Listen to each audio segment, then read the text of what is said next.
আমি একথা বলবো না যে মাদ্রাসায় পড়লে সব ফেরেশতা হয়, আর এটাও বলবো না যে জেনারেল এডুকেশনে যারা লেখাপড়া করে তারা সবাই উল্টা হয়ে যায়, আমি ওটাও বলবো না। তবে ভালোর সংখ্যা মাদ্রাসায় বেশি এটা বলবো। এটার প্রমাণ আমার কাছে আছে, এটার প্রমাণ আপনাদের কাছেও আছে। সাংবাদিক ভাইদেরকে বলবো এই কথাগুলি সুষ্ঠুভাবে লিখে জাতিকে জানাবেন।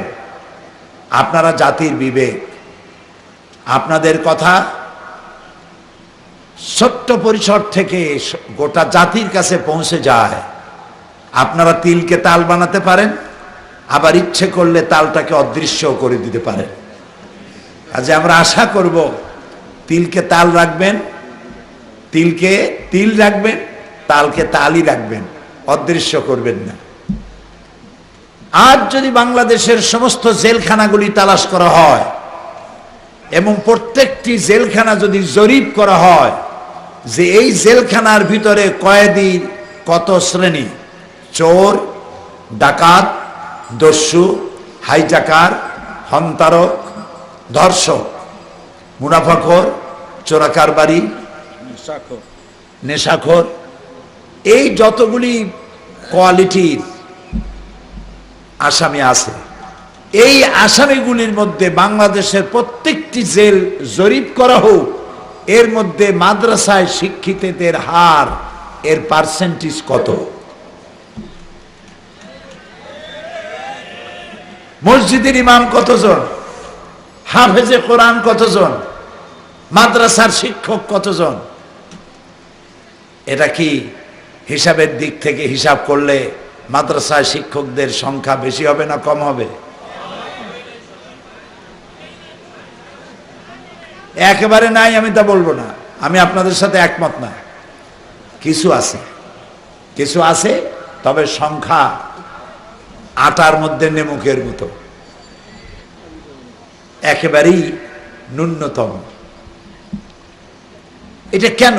এটা এই জন্য যেহেতু এখানের পড়াশোনার মান ভালো, এখানে পরকালের জবাবদিহিতা শেখানো হয়, এখানে আল্লাহকে চেনানো হয়, রসুলকে চেনানো হয়, এখানে পড়ানো হয় মা ইয়ালফিজু মিন কাউলিন ইল্লা লাদাইহি রাকিবুন আতীদ।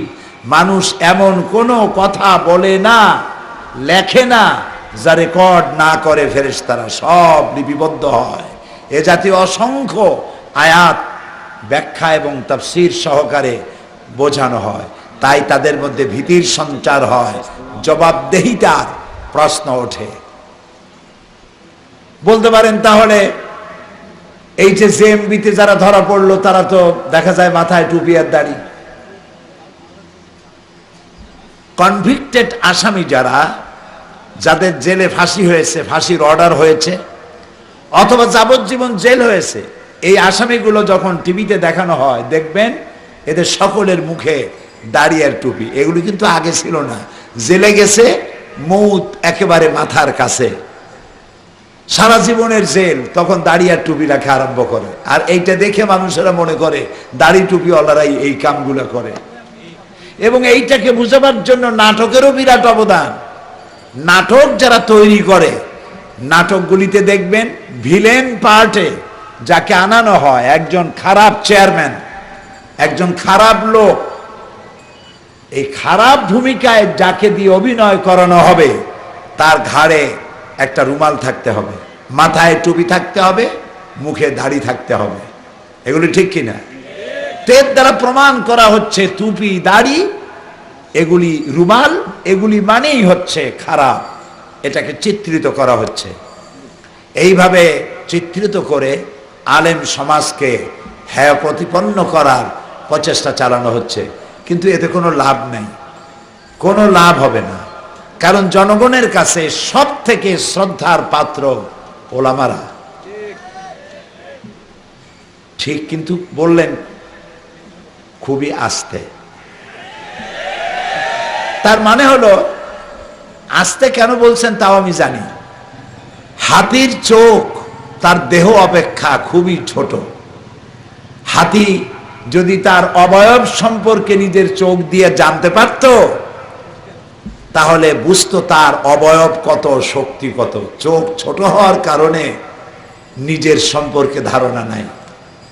আলেমদের দৃষ্টিভঙ্গি প্রশস্ত না হওয়ার কারণে তার নিজের শক্তি সম্পর্কে অভিজ্ঞতা কম। আপনারা তো সেই আলেম, যে আলেমরা ঐক্যবদ্ধ হলে পরে দেশ গঠন হয়। ওলামারা যেদিকে যাবে সেদিকের পাল্লা ভারী হবে। যার এই বিশ্বাস নাই তার কপাল পুড়বে। এই কপাল পোড়া থেকে আমরা রক্ষা করতে পারবো না। আপনারা দেখুন, ইরানে রেজা শাহ পাহলভীর দৌরত্বে, তার নির্যাতনে গোটা জাতি ছিল অতিষ্ঠ। খোমেনির নেতৃত্বে ওলামারা এক হয়ে গেলেন। ওলামাদের নেতৃত্বে যখন ঐক্যবদ্ধ হলো, তখন রেজা শাহ পাহলভী পালাবার জন্য একজন পাইলট পেল না যে তার প্লেনটা চালায় নেবে। নিজের অভিজ্ঞতা ছিল বলেই নিজেই প্লেনটা চালায়া আমেরিকায় বন্ধুর দেশে পালাতে গেল। এবং ইমান, আয়াতুল্লাহ খোমেনির আকীদার সাথে আমাদের আকীদার মিল নাই। তারা শিয়া, আমরা সুন্নি। কিন্তু একটি জিনিস, সাহসিকতা তো তার কাছ থেকে নেওয়া যেতে পারে। তাকে আমেরিকা বলল যে আমার যে সমস্ত এম্বাসির লোকদেরকে হোস্টাইল করেছো, বন্দী করেছো, তাদেরকে ছেড়ে দাও, অন্যথায় আমার আমেরিকা থেকে তোমাদের জন্য যে সমস্ত রসদপত্র পাঠানো হয় এ সবগুলিকে বন্ধ করে দেওয়া হবে। খোমেনি জবাবে বলেছিলেন, ইরানে খাদ্য দেবা না, খাদ্যাদি পাঠাবা না তুমি বলে ভয় দেখাচ্ছ খাবার আমাকে? আমি তো সেই জাতি যার বছরের মধ্যে 1 মাস না খাইয়া থাকা, উপবাস করা ফরজ। আমি তোর খাদ্যের পরোয়া করি না। আমার তো না খাইয়া থাকা ফরজ, প্রতি বছরে 1 মাস। ইরানের আলেমেরা যখন ঐক্যবদ্ধ হলো, আমেরিকা শিয়ালের মতো লেজ গুটাইয়া পালাতে বাধ্য হলো। এখন দেখেন না, একজন তালপাতার সিপাহী, গায়ে গোস্ত টোস্ত নাই, শুকনা শাকনা মানুষ, প্রেসিডেন্ট হওয়ার আগে যে বেতন, যে গাড়িটায় চড়তো এখনো সেই ভাঙ্গা গাড়িটায় চলে। প্রেসিডেন্ট হওয়ার আগে যে জামা কাপড় ছিল সেই জামা কাপড়ই গায়ে দেয়। তার অ্যাকাউন্টে বাংলাদেশি টাকার 50-60 হাজার টাকার বেশি নাই, যা ছিল তাই আছে। ইমান যখন বাড়ে তখন তার কথাও সেই ইমানি মর্যাদায় হয়।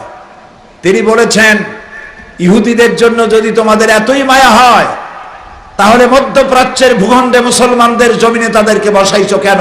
তোমাদের ইহুদিগুলি উঠায় নিয়ে যাও, মধ্যপ্রাচ্যের মানচিত্র থেকে তাদেরকে মুছে ফেলে দাও। তোমার কানাডা তো আমেরিকার চাইতে কানাডা অনেক বড় আয়তনে, কিন্তু লোক সংখ্যা মাত্র 3 কোটি। আর আমার ঢাকার পপুলেশন 1.5 কোটি, আর ওর দেশের পপুলেশন 3 কোটি। তুই ইহুদি লোকগুলারে দিয়া আমাদের জ্বালাও কেন? এগুলো নিয়ে তোমার দেশে আদর করে রাখো, জামাই আদর করে রাখো, মাইয়া থাকলে বিয়ে দিয়ে দেয়। এই বাপের বেটার মতো তো কথা আর কেউ বলতে পারে নাই। এগুলি ইমানের ব্যাপার। আফগানিস্তানে যখন ওলামারা ঐক্যবদ্ধ হলো, 9 বছরের যুদ্ধের মধ্য দিয়ে জিতলো কারা? আফগান জিতলো রাশিয়ার সাথে। আফগানের কাছে অস্ত্র ছিল না। নূহ আলাইহিস সালামের বন্যার সময় ভিজানো গাদা বন্দুক, বাঙ্গা বন্দুক, এগুলো নিয়ে যুদ্ধ করেছে। ওলামাদের মধ্যে মোটেই মিল ছিল না, একজন আরেকজনে দেখতে পারতো না, দেখলেই রুমাল দিয়া চেহারা ডাকতো, সালামও দিত না।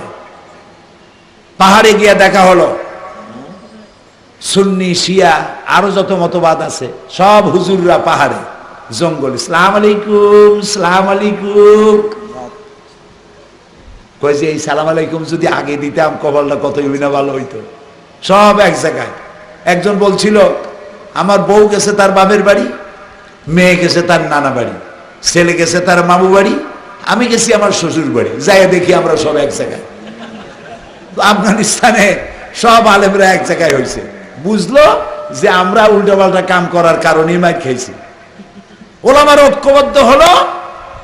ঐক্যবদ্ধ হয়ে যখন মার খাওয়া শুরু করলো, মাইরের চোটে যখন বলল মাতা নাসরুল্লাহ, আল্লাহ বললেন আলা ইন্না নাসরাল্লাহি করিব। 9 বছরের যুদ্ধের মধ্য দিয়ে আল্লাহ তাআলা আফগানকে বিজয়ী করে দিলেন ওলামাদের ঐক্যের কারণে। আবার এই ওলামারা যখন অনৈক্য হলো, আমেরিকা আবার তাদেরকে পদানত করল। পাকিস্তানে মজলিসে কি, মজলিসে ইত্তেহাদে ওলামা না কি একটা বানাইছে মেরাসেরা, না না ইত্তেহাদুল উম্মাহ না, মুত্তাহিদা মজলিসে আমল, হ্যাঁ মনে রাখেন না কেন আপনারা? মুত্তাহিদা মজলিসে আমল বানাইলো, নির্বাচন করলো। ওলামাদের ঐক্যের কারণেই পাকিস্তানে ঐতিহাসিক ভূমিকা পালন করলো। পার্লামেন্টে এত আলেম জীবনেও যাইতে পারে নাই যা পাকিস্তানে গিয়েছে। এই বাংলাদেশে আলেমদের উপরে যখন অত্যাচার হলো, যখন 252টি মাদ্রাসা বন্ধ করা হলো, শাইখুল হাদিসের মতো প্রবীণ আলেমকে যখন দড়ি দিয়ে বান্ধা হলো এবং পুলিশ হত্যার আসামি বানানো হলো, 26,000 আলেমদেরকে গ্রেফতার করা হলো, বাইতুল মুকাররমের চতুর্দিকে 144 ধারা জারি করা হলো, আর যখন বাইতুল মুকাররমে মুসল্লির রক্ত দিয়া মসজিদ লাল বানানো হলো, আলেমরা মনে করলো ঘরের মধ্যে চোর ঢোকে নাই, ডাকাত ঢুকছে। ওলামারা ঐক্য থাকলো না, সব ওলামারা ঐক্যবদ্ধ হয়ে গেল।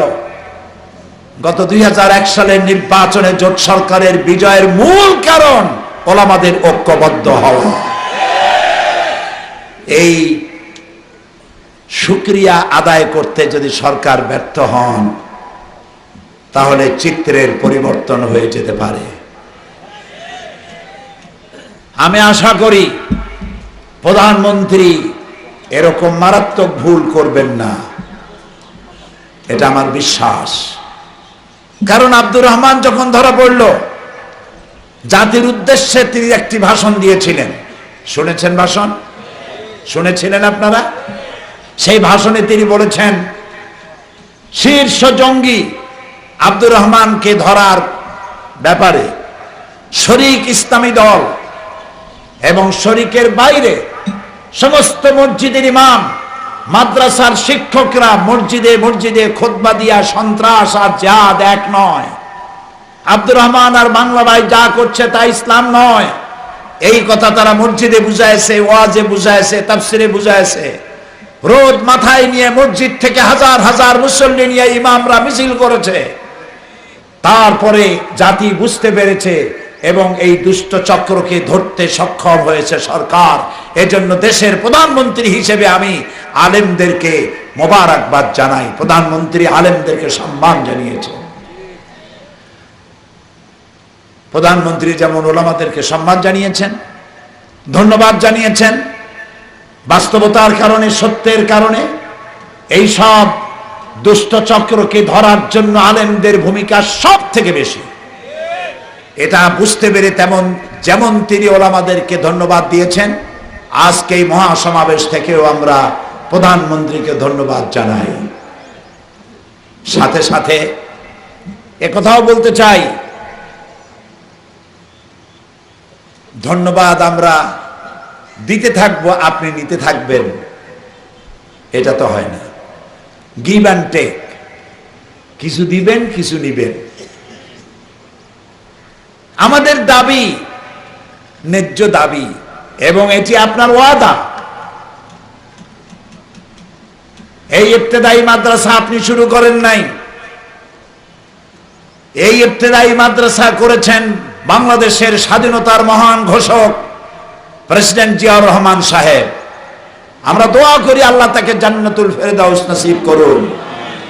কারণ তিনি দেখেছিলেন প্রত্যেকটা ইউনিয়নে একটা করে হাই স্কুল যদি থাকে, সেই হাই স্কুলটিকে বাঁচাবার জন্য অনেকগুলি প্রাইমারি স্কুল আছে, প্রাইমারি স্কুল ফিডার সেন্টার। এটা না থাকলে হাই স্কুল থাকবে না।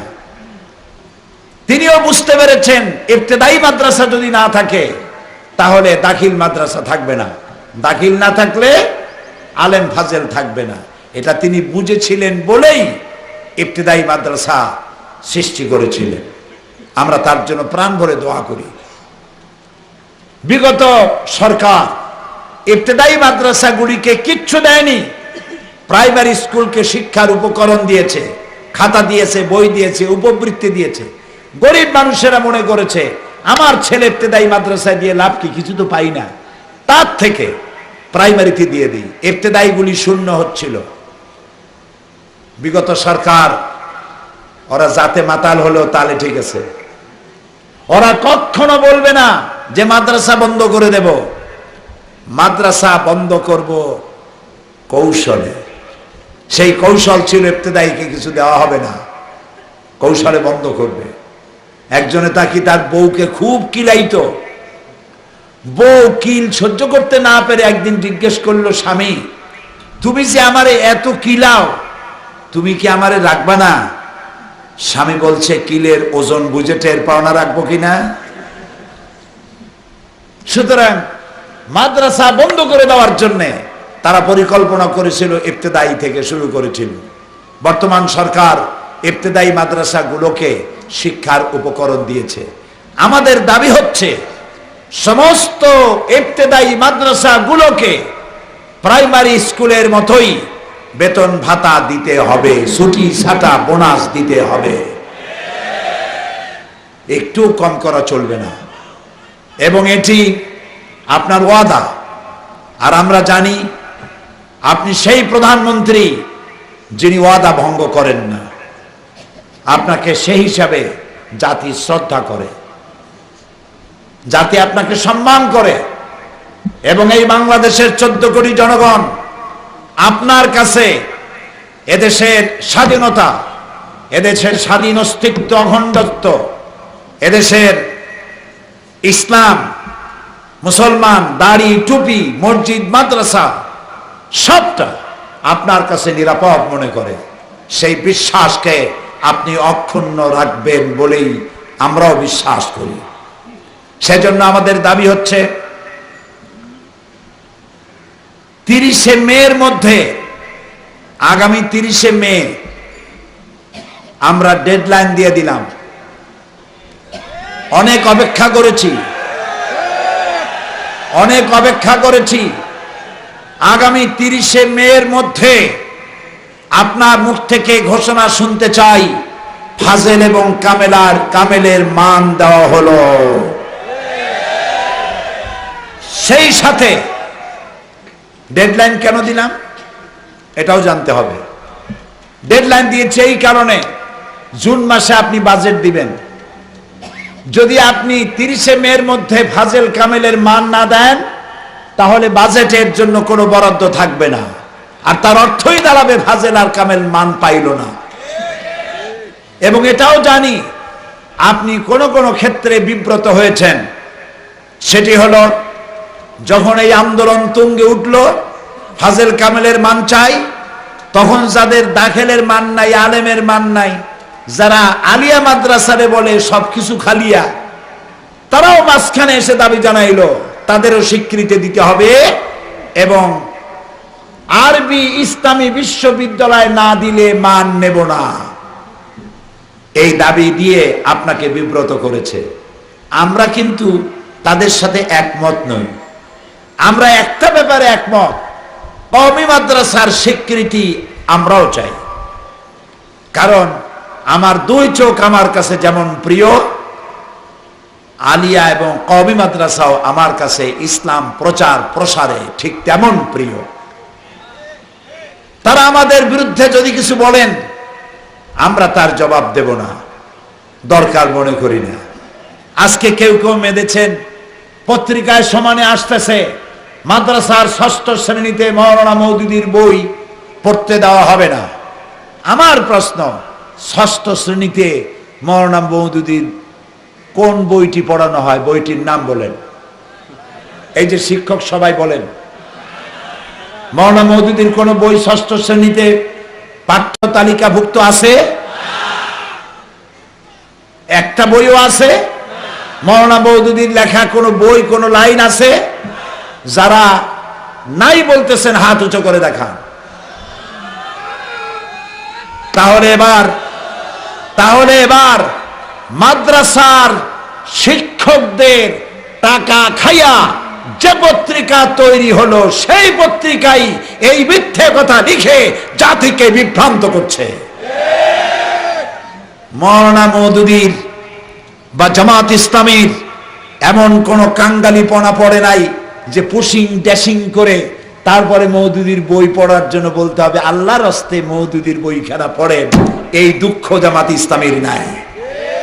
মাওলানা মওদুদীর বই ছাপা হয় 48টা ভাষায় এবং সারা পৃথিবীতে তা ছড়িয়ে পড়ে, কোন দুঃখ নাই এই বই ড্যাশিং পুশিং করা।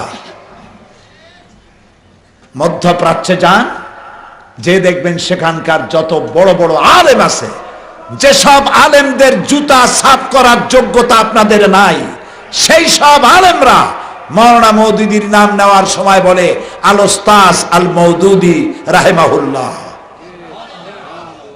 কাজে আপনাদের এই ফাইজলামি, এই বাঁদরামি, এগুলো দিয়ে কিচ্ছু করতে পারবেন না, কোনো লাভ নাই, কোনো লাভ নাই। আমি স্পষ্ট ভাষায় বলছি, মাদ্রাসার কোন পাঠ্য তালিকায় মাওলানা মওদুদীর কোন বই নাই। মিথ্যে কথা বলা হচ্ছে, মিথ্যে অপপ্রচার করা হচ্ছে। সুতরাং বিব্রত করেছে প্রধানমন্ত্রীকে আরবি বিশ্ববিদ্যালয় চাই। আরবি বিশ্ববিদ্যালয় না হলে আমরা ফাজেল কামেলের মান নেব না। আমরা আপনাদের সাথে একমত নই। আমার পানি খাওয়া দরকার, কিন্তু আমি এটা বলবো না যে গ্লাস না দিলে আমি বোতলটা নেব না। আমি অতটা পাগল হইনি।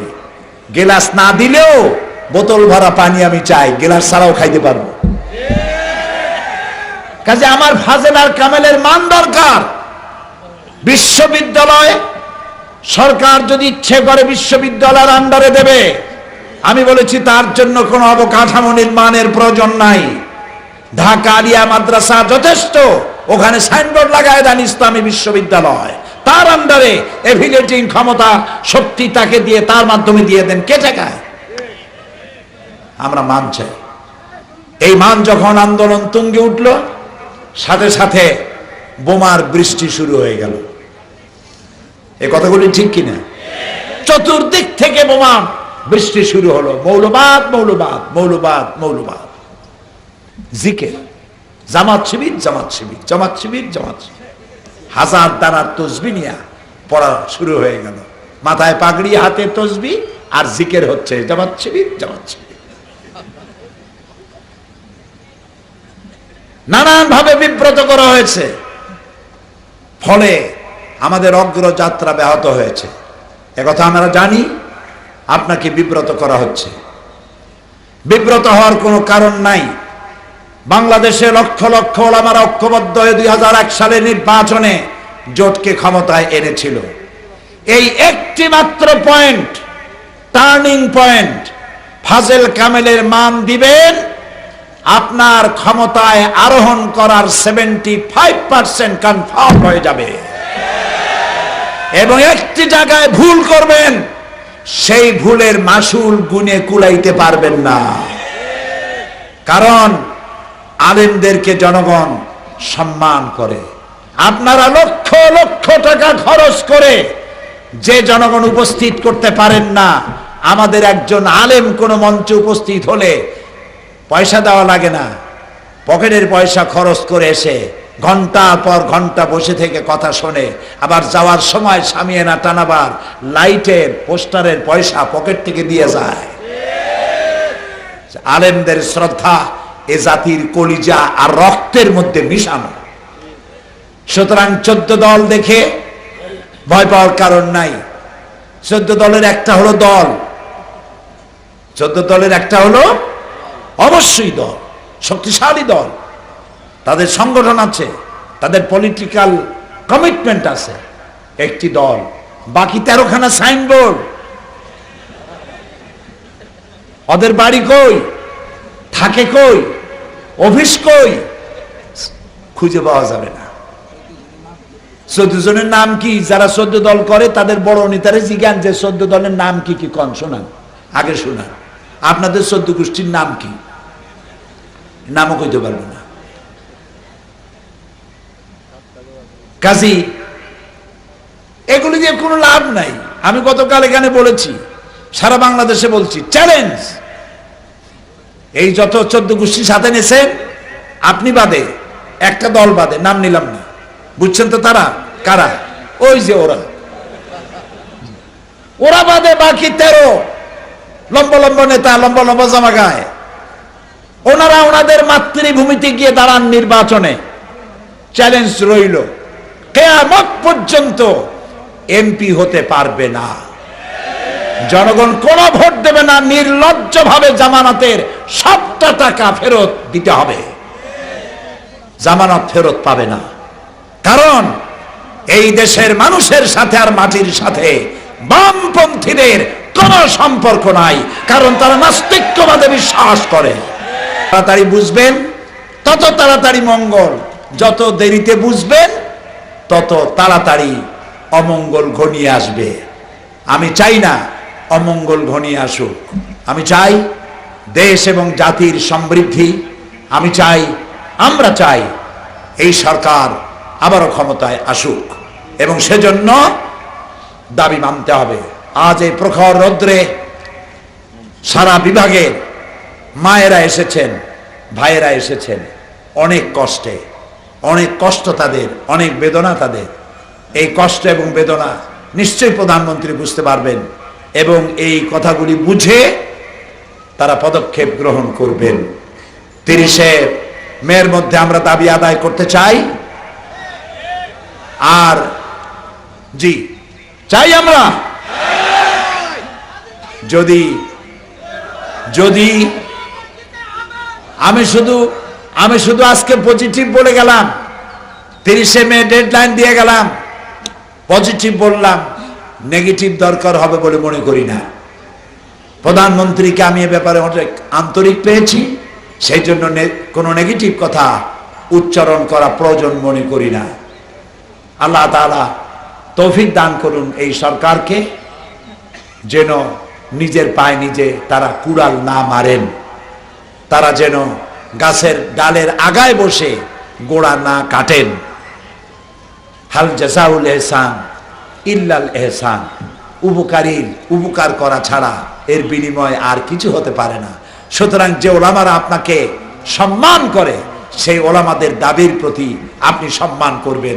আজকের এই সমাবেশে উপস্থিত IB, SB, DGFI, army intelligence, NSI, সব গোয়েন্দা বিভাগের মাধ্যমে প্রধানমন্ত্রীর কানে এই কথাগুলি পৌঁছে যাক, এই আশা করছি।